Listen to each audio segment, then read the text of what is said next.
You could have ignored him. You could have been late for work and not cared. But you didn't. That says a lot about you.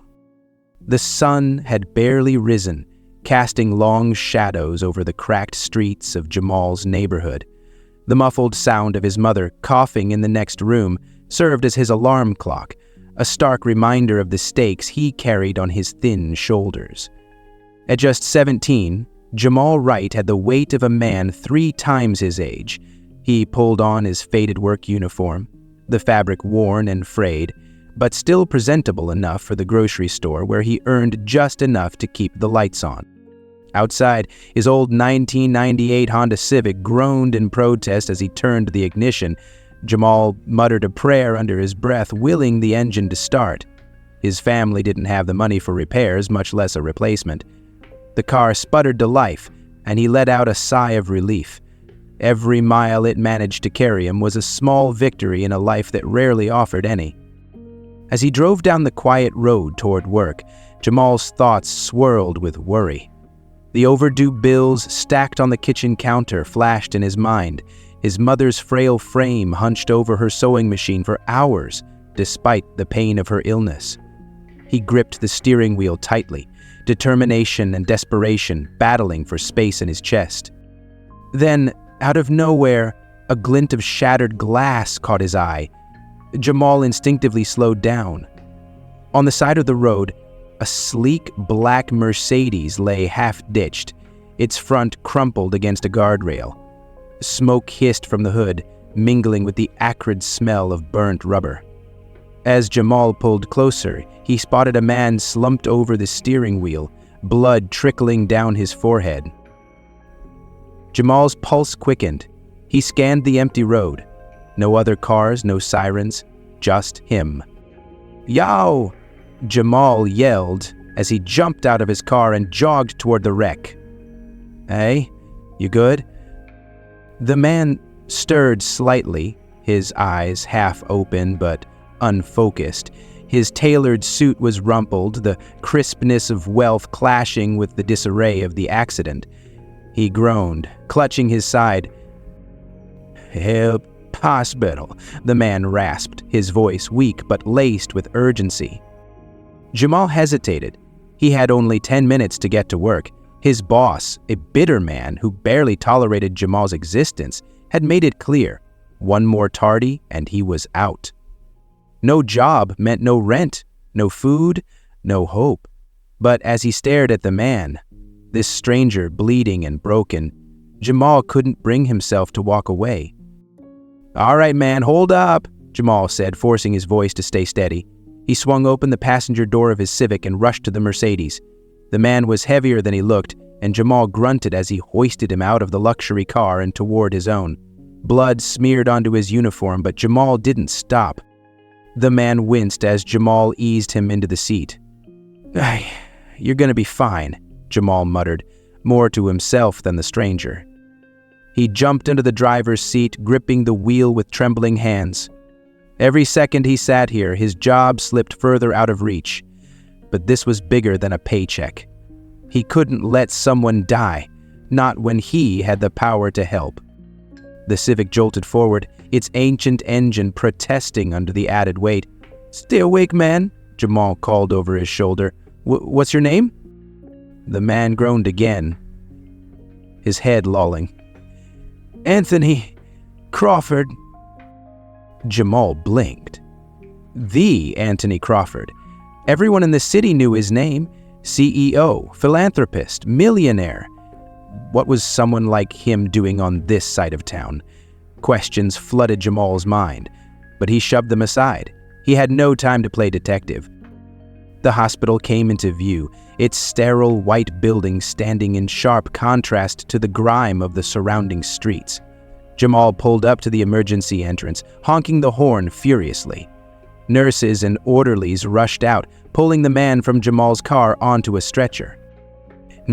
As they wheeled Anthony Crawford inside, one nurse turned back to Jamal. Did you see what happened?" Jamal shook his head, still gripping the steering wheel like a lifeline. "No, just found him like that." The nurse nodded, already turning away. Jamal exhaled, his chest tight. He glanced at the dashboard clock. He was officially late. The crushing weight of his reality settled back on his shoulders, but for a brief moment, he allowed himself to hope. Maybe he had done something good. Maybe, just maybe, that would count for something. He didn't know it yet, but this single act of kindness was about to change his life forever. Jamal's heart raced as he pulled into the grocery store's parking lot, his old Civic barely skidding to a stop. He glanced at the clock on the dashboard. 20 minutes late. The adrenaline from the morning's chaos still surged through his veins, but dread crept in as he realized the consequences waiting inside. Pushing open the glass doors, Jamal slipped into the fluorescent-lit aisles. The store was already busy, and he hoped, foolishly, that no one had noticed his absence. As he headed to the back room to clock in, a sharp voice froze him in his tracks. "Right!" Mr. Hansen's bark echoed through the store, slicing through the hum of checkout scanners and murmured conversations. The stout, balding manager stomped toward Jamal, his face a storm of irritation. "Morning, Mr. Hansen," Jamal began, forcing a smile that he hoped might soften the inevitable blow. "Don't morning me," Hansen snapped, jabbing a finger toward the clock on the wall. "You're 20 minutes late. Again." Jamal clenched his fists, swallowing his frustration. "I can explain. I'm not interested in your excuses. I've been more than patient with you, right? But this is the last straw. Listen," Jamal's voice rose, surprising even himself. "I saved a man's life this morning. He was in a car crash, bleeding out. I had to take him to the hospital." Hansen's face twisted into a sneer. "Save it. Late is late. You're fired." For a moment, Jamal stood there, stunned. The weight of those two words hit him like a punch to the gut. Fired. The job that barely kept his family afloat, gone in an instant. "You can't be serious," Jamal said, his voice trembling. "I didn't just oversleep or skip out. I did the right thing. That man could have died." Hansen folded his arms, his expression as unyielding as concrete. Maybe he should have called an ambulance instead of waiting for some kid to play hero. This isn't my problem, right? Pack your things and get out." Anger flared in Jamal's chest, but he bit it back. Nothing he said would change Hansen's mind. Without another word, he turned on his heel and walked toward the break room. His co-workers avoided his gaze, their silence heavy with pity. Jamal grabbed his jacket from his locker, each step away from the store feeling like a nail in the coffin of his hope. The drive home felt endless, the city's familiar streets blurring as Jamal's mind raced. How was he going to break the news to his mom? Bills were already overdue, groceries were running low, and her medication wasn't cheap. He gripped the wheel tightly, frustration boiling under his skin. By the time he reached their small apartment, the sun hung high in the sky, mocking him with its brightness. He climbed the creaking stairs to their unit, each step heavier than the last. Inside, the faint smell of herbal tea lingered, and the sound of the sewing machine whirred from his mother's room. Mrs. Jackson was sitting by the window, her frail hands guiding fabric under the needle. The machine clattered to a stop as she turned toward him, her warm smile faltering the moment she saw his face. "Jamal?" she asked, her voice soft but tinged with concern. "Why are you home so early?" Jamal hesitated, rubbing the back of his neck. "Work let me go," he said finally, keeping his tone steady despite the lump forming in his throat. Her eyes widened, the color draining from her already pale face. "What? Why?"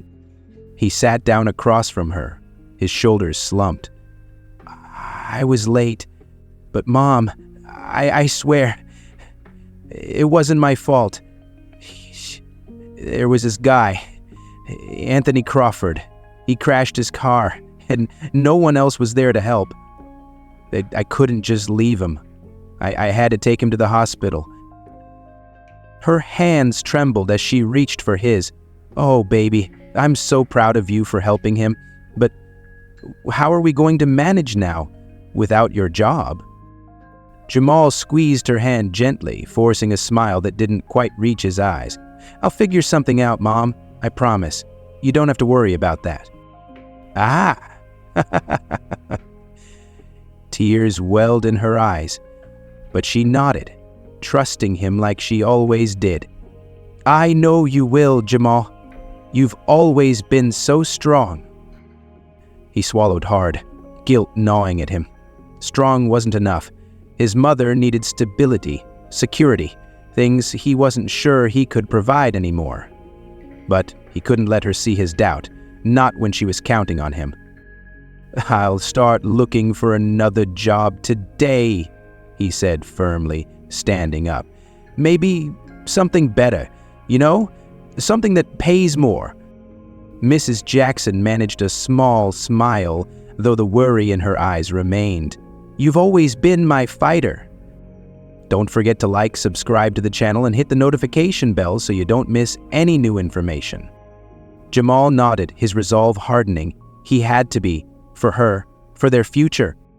That evening, as the apartment grew quiet, Jamal sat by the flickering light of his laptop, scrolling through job listings. Each one felt like a dead end. No experience, no qualifications. The rejection loomed before he even had the chance to apply. Frustrated, he leaned back in his chair, staring at the cracked ceiling. His thoughts drifted back to Anthony Crawford. The man he'd saved today had everything: money, influence, power. If he'd been anyone else, Hansen wouldn't have cared about being late. But for Jamal, the rules were different. His world didn't allow room for mistakes, no matter the reason.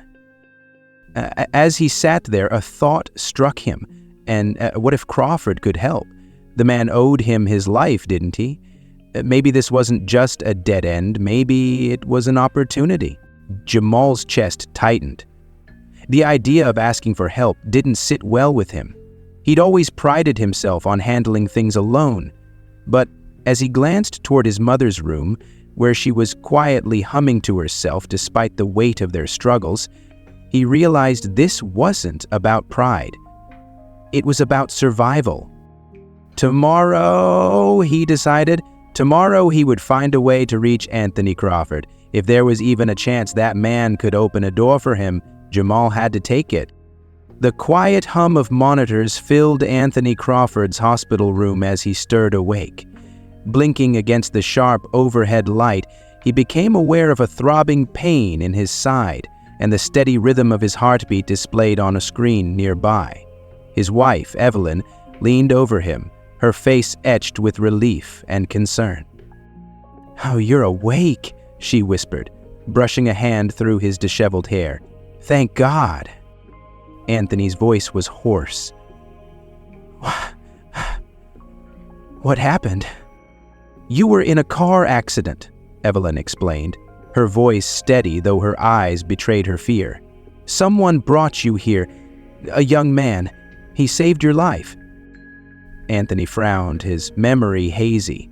He recalled losing control of his car, the sound of metal crunching, the world spinning, then nothing. A young man?" Evelyn nodded. "Yes. The doctors said if he hadn't gotten you here when he did..." Her voice trailed off, her meaning clear. Anthony swallowed hard. "We need to find him." "We will," Evelyn assured him. She turned toward the officer standing near the doorway, clipboard in hand. "Can you help us track him down?" The officer nodded. "We're already looking into it, ma'am. The hospital staff mentioned he drove you here in his own car. We'll start with that." The next day, Evelyn's persistence paid off. The officer returned with news. "We found him," he announced. "His name is Jamal Jackson. He's a high school senior, works part-time at a grocery store."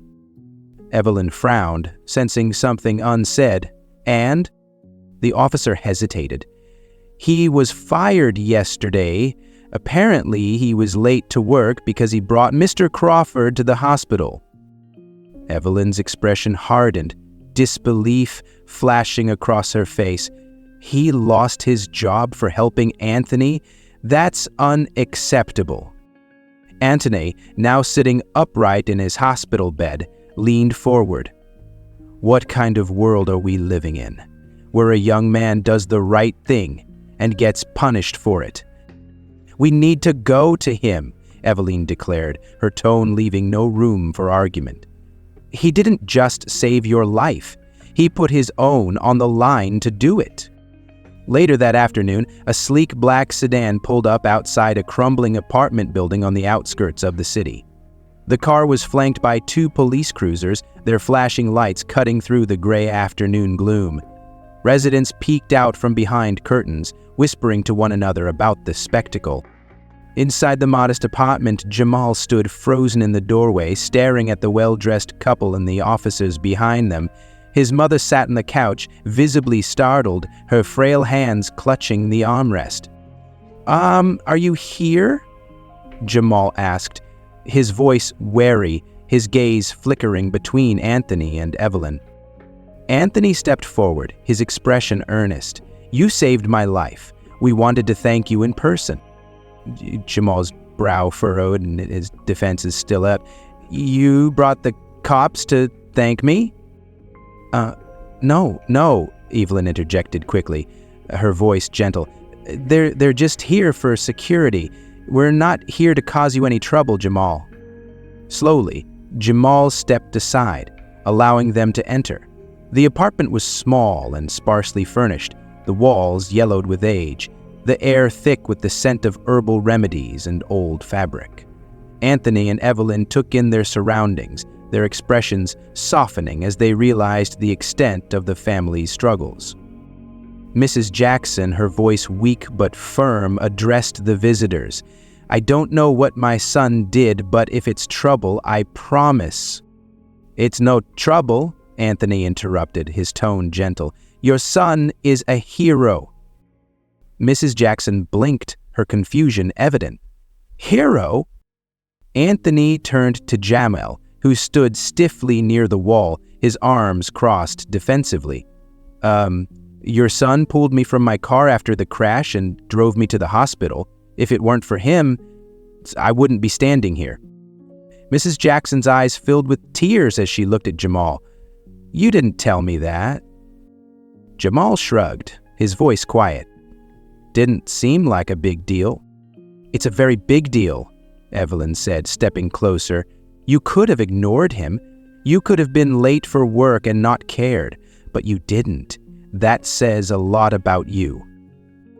Jamal hesitated, his walls starting to crack. "Family comes first," he said finally, his voice firm. "My dad always said you help people, no matter what." Anthony exchanged a look with Evelyn, both deeply moved. "You deserve better, Jamal, and we're here to help." Jamal's brow furrowed. "Help? What do you mean?" Anthony gestured toward the couch, inviting Jamal and his mother to sit. "We've seen enough to know that life hasn't been fair to you, but you didn't let that stop you from doing the right thing. I owe you more than just my thanks. I owe you a future." Mrs. Jackson's frail voice cut through the heavy silence. "What are you saying, Mr. Crawford?" Anthony took a deep breath. "I'm saying I want to pay for your medical bills, Mrs. Jackson, and I want to help you and Jamal move to a better home, somewhere safe and comfortable. On top of that, Jamal, if you're willing, I'd like to help you return to school or get the training you need to follow your dreams." Jamal stared at him, his mouth slightly open as if struggling to process the words.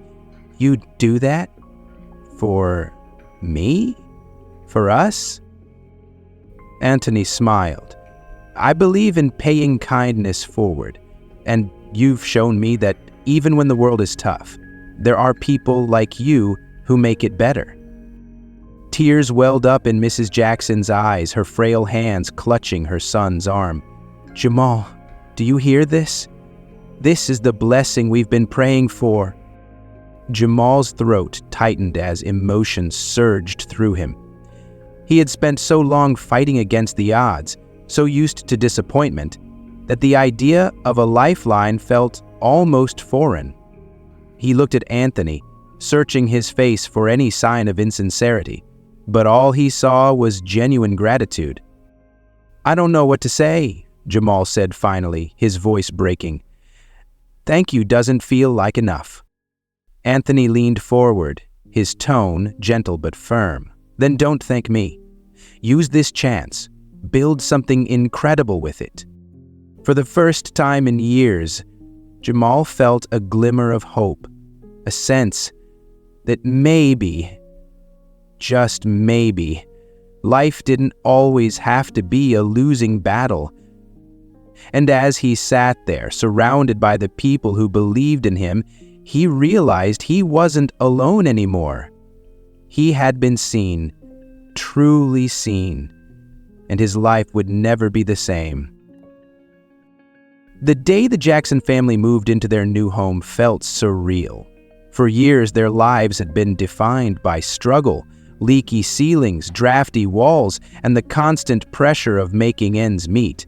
But now, as Jamal unlocked the door to the pristine two-story house nestled in a quiet neighborhood, he felt like he was walking into a dream. The polished hardwood floors gleamed in the afternoon sun, and the scent of fresh paint filled the air. Mrs. Jackson, leaning on Jamal's arm for support, stopped in the foyer, her eyes welling up as she took in the spacious living room with its cozy furnishings. This is ours?" she whispered, her voice trembling. Jamal smiled, squeezing her hand. "Yeah, Mom, it's ours." Evelyn stepped forward, her smile warm and reassuring. "This is just the beginning, Mrs. Jackson. With proper treatment and a bit of rest, you'll be back on your feet in no time." Mrs. Jackson nodded, tears streaming down her cheeks. I don't even know how to thank you." Anthony, standing beside Evelyn, placed a gentle hand on her shoulder. "Your son already thanked us by being who he is. Now, it's time for you both to focus on the future." Within weeks, Mrs. Jackson began her treatment for the heart condition that had plagued her for years. For the first time in a long time, Jamal saw color return to her cheeks and strength in her movements. The sight filled him with a quiet determination. This second chance wasn't just hers, it was his as well. Returning to school felt strange at first. Jamal had grown accustomed to the grind of working long hours and carrying the weight of responsibility. But with Anthony and Evelyn's unwavering support, he eased into the role of a student again. On his first day back, Evelyn's words echoed in his mind. "Your focus now is your education. We'll take care of the rest." Jamal had promised her, "I'll make it count, I promise," and he meant it. Over the months, Jamal's transformation was nothing short of remarkable. No longer burdened by the constant pressure of survival, he was able to channel his energy into his studies. He threw himself into every subject with a tenacity that caught the attention of his teachers and classmates alike. It wasn't long before he became a standout student, excelling in math and science and earning praise for his dedication and perseverance. Anthony made it a point to stay involved in Jamal's journey, meeting with him regularly to check on his progress. During one of their mentoring sessions at a local cafe, Anthony leaned back in his chair, watching Jamal animatedly explain a science project he was working on. "You know," Anthony said with a proud smile, "hard work beats talent when talent doesn't work hard. And you've got both." Jamal grinned, a rare moment of unguarded joy breaking through. "I learned from the best." Anthony chuckled. "Don't let it go to your head. The real challenge is keeping this momentum. College will push you harder than you've ever been pushed, but I have no doubt you'll rise to the occasion." True to Anthony's prediction, Jamal's relentless drive earned him a full scholarship to Washington University. The day the acceptance letter arrived, he sprinted into the living room, waving the envelope like a trophy. Mrs. Jackson, seated on the couch with a blanket over her lap, broke into tears as she read the letter. "I'm so proud of you, Jamal," she said, pulling him into a hug. "Your father would have been so proud too." Jamal swallowed the lump in his throat, nodding. "This is for him, Mom. For us." Anthony and Evelyn joined them later that evening for a small celebration, bringing a cake decorated with the words, "Congratulations, Jamal," in bold letters.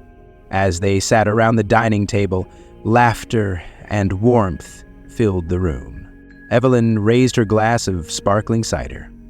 "Ah, to Jamal, proof that with determination, kindness, and a little help, anything is possible." The toast marked the beginning of a new chapter in Jamal's life. College life was demanding, but Jamal thrived. He approached every challenge with the same grit that had carried him through his toughest days. Late nights in the library, countless hours in the lab, and the occasional doubt were all part of his journey. Through it all, Anthony remained a steady presence, offering advice and encouragement when the weight of expectations felt overwhelming. One evening during Jamal's sophomore year, he and Anthony sat on a park bench overlooking the city skyline. Jamal had just finished telling Anthony about a particularly difficult engineering class he was taking. "Sometimes I feel like I don't belong here," Jamal admitted. "Like I'm just a kid from nowhere trying to keep up with people who've had everything handed to them." Anthony regarded him thoughtfully before speaking. "Jamal, let me tell you something I've learned. Success isn't about where you start. It's about where you decide to go and how hard you're willing to work to get there. You've earned every bit of this, and don't let anyone, including yourself, tell you otherwise." Jamal nodded, the words sinking in. "Thanks, Anthony, I needed that." As the years passed, Jamal continued to excel. He graduated with honors, his family and mentors beaming with pride as he walked across the stage to receive his degree. The journey from a struggling teenager to a college graduate was nothing short of extraordinary, and it was a testament to his resilience and the power of second chances. After the ceremony, as the crowd dispersed, Anthony pulled Jamal aside. "So, what's next?" Jamal smiled, the weight of uncertainty replaced by the thrill of possibility. "I want to use everything I've learned to help people, like you helped me. Maybe start a program for kids who grew up like me, show them that they can dream bigger." Anthony nodded, his expression filled with pride. "That sounds like a plan. And you know I'll be here to support you every step of the way." Back in the Jackson family's new home, Mrs. Jackson hung Jamal's diploma on the wall beside a photo of his late father. She traced the edge of the frame with her fingers, her heart full. Jamal stood beside her, watching her with quiet gratitude. "You did it, Jamal," she said softly. "You kept your promise." Jamal wrapped an arm around her shoulders. "I couldn't have done it without you, Mom. You're the reason I keep fighting."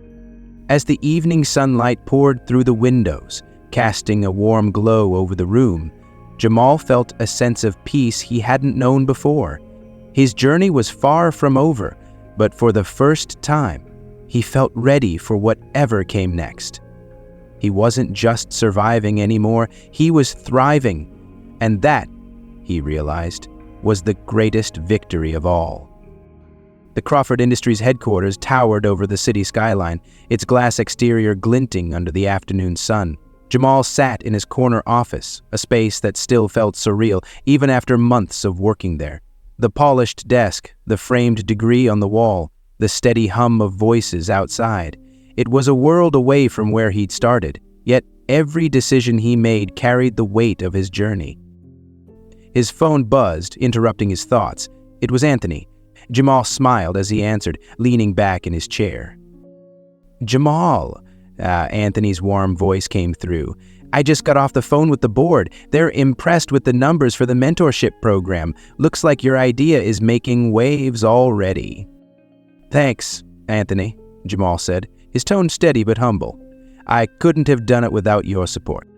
Anthony chuckled. "Let's not rewrite history. You're the one who put in the work. I just opened the door." Jamal paused, letting the words sink in. "You didn't just help me. You saved my family.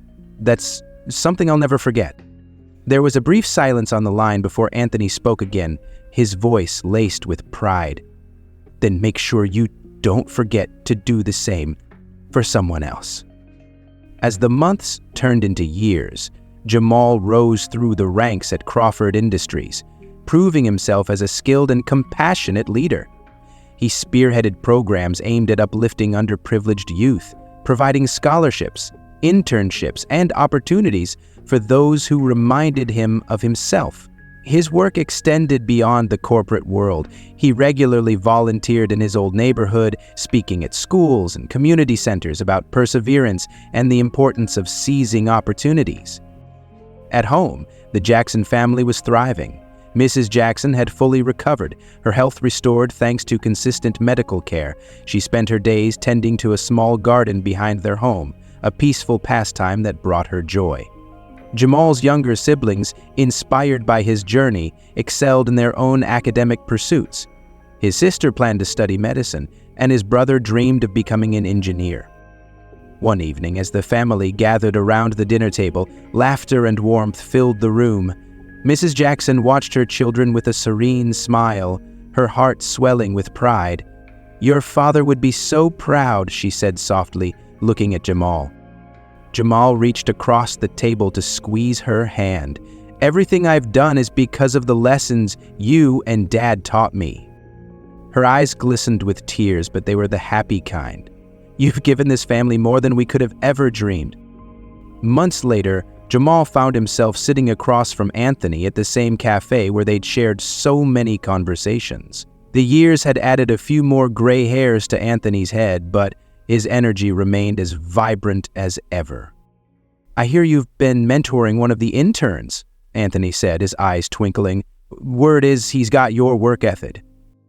Jamal nodded, a smile tugging at his lips. "Ha, he reminds me a lot of myself, hungry for a chance, willing to work for it. I see his potential." Anthony leaned forward, his expression serious. "That's good. But remember, the real measure of success isn't just climbing the ladder, it's how many people you bring up with you." Jamal met his gaze, the weight of the statement settling over him. "When the time comes, I'll help someone the way you helped me. You have my word." Anthony smiled, his pride evident. "That's all I needed to hear."